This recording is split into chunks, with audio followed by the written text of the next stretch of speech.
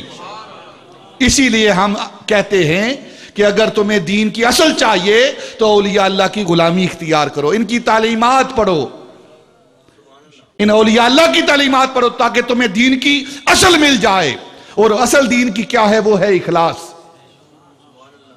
اور حضرت امام غزالی رضی اللہ تعالیٰ کا ایک اور قول پیش کرتا ہوں، آپ فرماتے ہیں کہ جو عمل اخلاص والا ہو اس کا اور جو عمل بغیر اخلاص کے اس کے درمیان موازنہ کیا ہے؟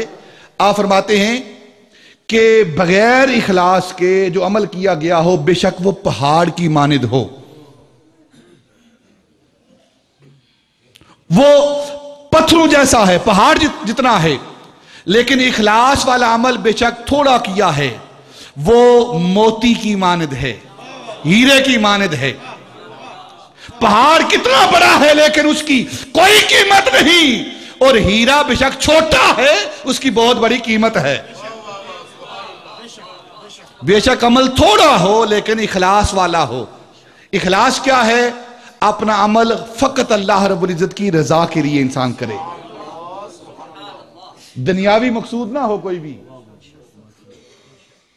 کوئی ڈر خوف نہ ہو کسی کا کہ دنیا کی مذمت کی وجہ سے ہم نیک عمل کریں کہ لوگ برا کہیں گے لہذا نیک عمل کرنا چاہیے، یا کسی کے خوف کی وجہ سے، دنیا دار کے خوف کی وجہ سے ہم کوئی گناہوں کو چھوڑ دیں کہ دنیا دار کیا کہیں گے۔ نہ، اگر انسان گناہ چھوڑے تو وہ بھی اللہ رب العزت کی رضا کے لیے، اگر نیکی کرے تو وہ بھی اللہ رب العزت کی رضا کے لیے۔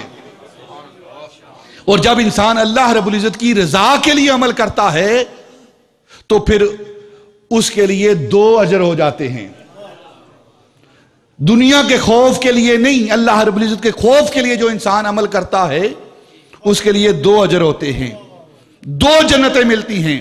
وَلِمَنْ خَافَ مَقَامَ رَبِّهِ جَنَّتَانِ، جو اللہ رب العزت کے خوف کی وجہ سے عمل کرتا ہے، دنیا کے خوف کی وجہ سے نہیں، اللہ کے خوف کی وجہ سے عمل کرتا ہے، تو اس کے لیے 2 جنتیں ہیں۔ مفسرین کہتے ہیں ایک جنت اس کے لیے اور ایک جنت اس کے دوستوں کے لیے، 2 جنتیں، اسے 2 جنتیں دی جاتی ہیں، ایک جنت اس کے لیے اپنے لیے، جیسے ایک کمرہ آپ کا اپنا ہوتا ہے، ٹھیک ہے، اور ایک آپ کی بیٹھک ہوتی ہے، ہوتا ہے نا ایسے ہی، گھر کے اندر ایک گھر آپ کا ہے اور اس گھر کے اندر ایک بیٹھک ہے آپ نے بنائی ہوئی جو دوستوں کے لیے، مہمانوں کے لیے، ایک آپ کا گھر ہوتا ہے، ایک آپ کا ڈیرا ہوتا ہے۔ تو اللہ رب العزت اپنے نیک بندوں کو 2 جنتیں دیتا ہے کہ ایک جنت میں تم رہو اور ایک جنت خالی چھوڑ دو، جو تمہارا دوست آئے وہ بھی یہاں بیٹھے آ کر۔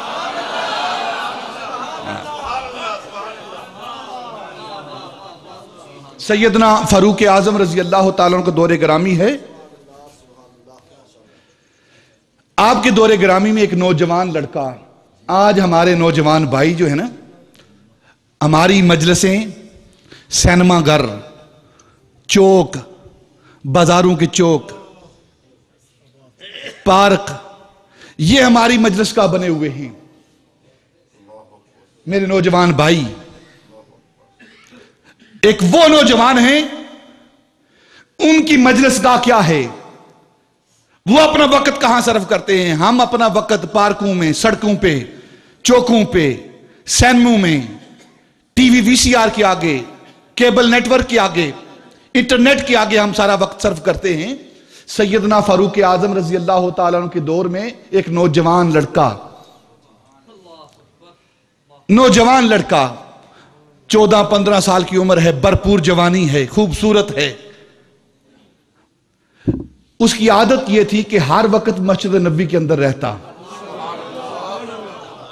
مسجد نبوی کے اندر بیٹھا رہتا، نماز پڑھتا، پھر وہیں بیٹھا رہتا، ذکر اذکار کرتا، رات ہوتی، عشاء کی نماز ادا کرنے کے بعد گھر لوٹ جاتا، بوڑھا باپ ہے اس کا، اس کی خدمت کرتا، اور پھر سحری کے وقت پھر مسجد میں لوٹ آتا۔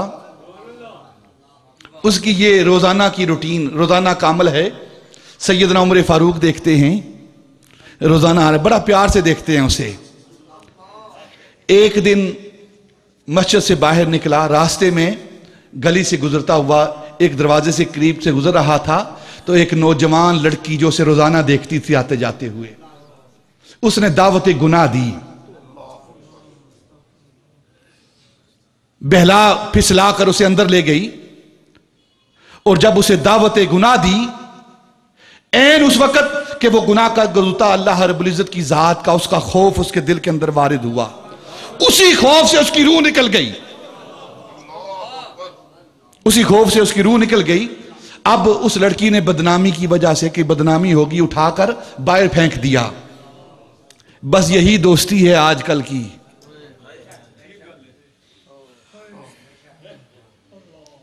یہی دوستی ہے آج کل کی، بس یہی ہے۔ اس نے اپنی بدنامی کی وجہ سے اپنی عزت بچانے کے لیے اسے اٹھا کر گلی کے باہر پھینک دیا، اور لوگوں نے اٹھا کر پہچان کر اس کے باپ کے گھر پہنچا دیا۔ باپ نے راتوں رات اسے دفنا دیا۔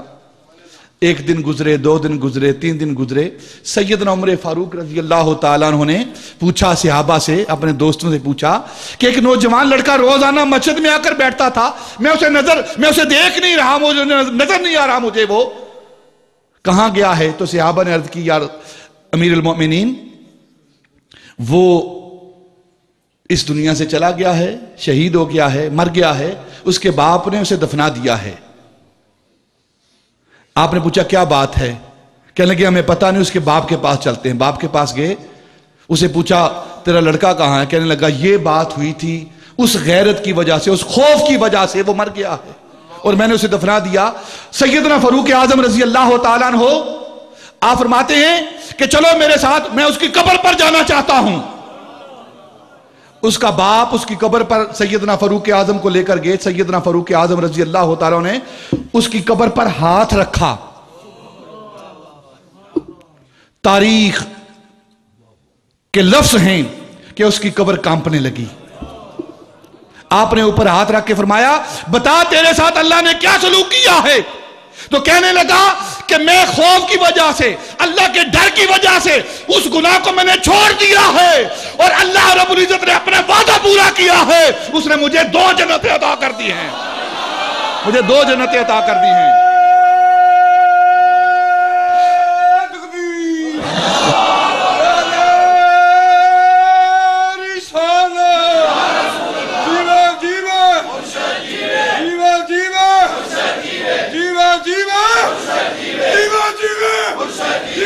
وَلِمَنْ خَافَ مَقَامَ رَبِّهِ جَنَّتَانِ، جو اس کے خوف کی وجہ سے، اللہ رب العزت کے ڈر کی وجہ سے عمل کرتا ہے، اللہ رب العزت اپنی عطا سے 2 جنتیں عطا کرتا ہے، ایک جنت اس کے لیے اور ایک جنت اس کے دوستوں کے لیے،